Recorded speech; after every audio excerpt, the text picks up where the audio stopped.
Muchos se preguntan, ¿cómo es posible que alguien pueda ver a Israel como el agresor? Es muy claro. 1,400 hombres, mujeres y niños inocentes fueron masacrados de la manera más brutal. Ni siquiera queremos describir gráficamente lo que sucedió, lo más brutal. Personas experimentadas dicen que nunca han visto algo así.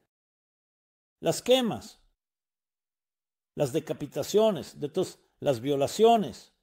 Ni siquiera quiero seguir. Permítanme detenerme ahí. Entonces, ¿cómo puede alguien en su sano juicio considerar a Israel como el agresor? Y especialmente, miren en las universidades y los círculos académicos. ¿Cómo es posible que exista otra narrativa? ¿Y cómo en general pueden existir dos narrativas tan diametralmente opuestas? La pro-Israel y la anti-Israel. Así que sí ha habido cierta simpatía hacia Israel debido a estos asesinatos, los rehenes, los literalmente crímenes de guerra y la barbarie que presenciamos. Pero aún así hay tantos que simplemente tienen una narrativa diferente. ¿Cómo es posible eso? ¿Habrá como dos universos paralelos diferentes? Permítanme compartirles algo. Y no les sorprenderá una vez que escuchen las ideas detrás de esto. En realidad, todo se reduce a dos narrativas sobre cómo vemos el mundo y cómo vemos la historia. Está la narrativa de la Ilustración, las revoluciones científicas y académicas de los siglos XVI, XVII y XVIII, que declararon la guerra a la religión, viéndola como arcaica, viéndola como opresiva. Nosotros no necesitamos a Dios. Nosotros podemos explicarlo todo a través de la ciencia. Y cuando tomas esa narrativa, y especialmente hablas del siglo XIX y XX, la narrativa va así. El Imperio Otomano fue derrotado a principios del siglo XX por los británicos, por los aliados. Dividieron el Medio Oriente que estaba controlado por los otomanos y luego los británicos tenían ciertas sensibilidades hacia los judíos y les dieron la Declaración Balfour, que finalmente llevó a un Estado, y por lo tanto los judíos son ocupantes porque había árabes nativos viviendo. En Jaffa, en Tel Aviv, en Sas, Jerusalén y en todo Israel, el Israel moderno. Esa es la narrativa. Los judíos son los opresores, los judíos son los ocupantes. Y poco a poco construyeron sobre la base de expulsar y desplazar a todos los árabes musulmanes que vivían allí. Esa es la narrativa del mundo moderno. Si solo escuchas eso, suena como, bueno, tal vez es como los estadounidenses desplazando a los indios, excepto que los estadounidenses mataron a todos los indios y los judíos no mataron a todos los árabes musulmanes. No lo digo de manera positiva ni negativa, solo estoy haciendo una afirmación. Así que ahora tenemos este enfrentamiento.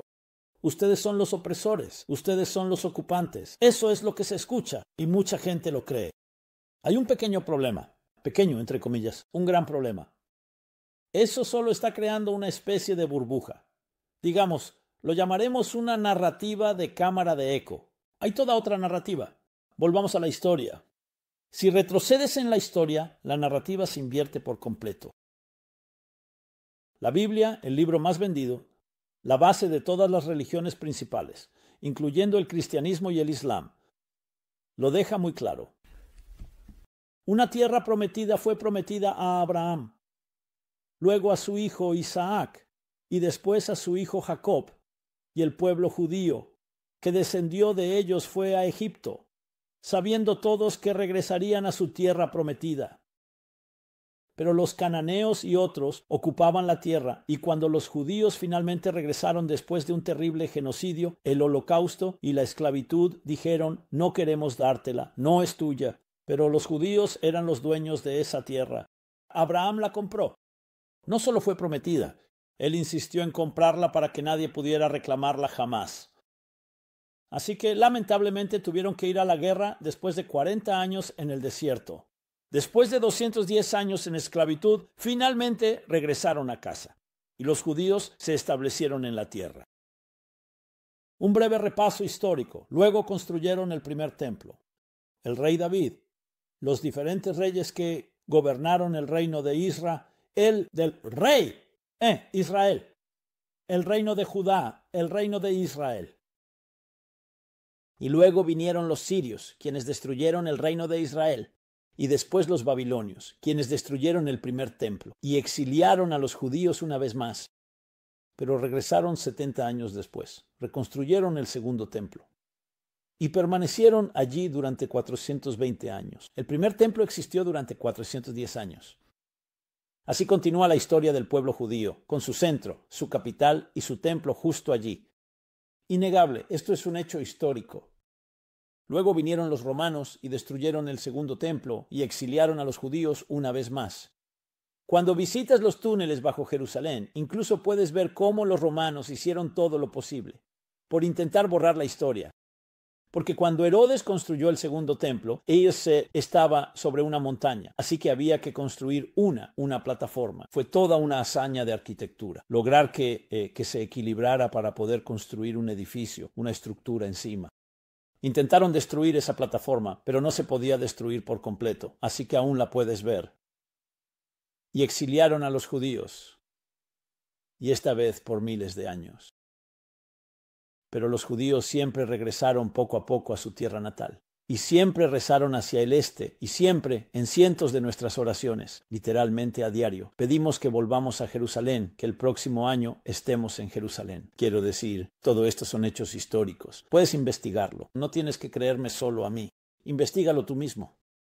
Si tomas esa parte de la historia, de repente te das cuenta de que todo eso fue eliminado. Entonces, ¿quiénes eran los ocupantes? Los ocupantes son todos los que vinieron después. E incluso así, no estamos tratando de destruir o matar a los ocupantes, pero no nos hablen aquí de ocupación. No hablen de quiénes son los verdaderos dueños. Y de hecho, el primer comentario de Rashi, el clásico Rabbi Shlomo Yitzhaki, hace mil años, escribe un comentario. ¿Por qué la Biblia, la Torá, comienza con Dios creó el cielo y la tierra? ¿Por qué no comienza con las mitzvot? La primera mitzvah.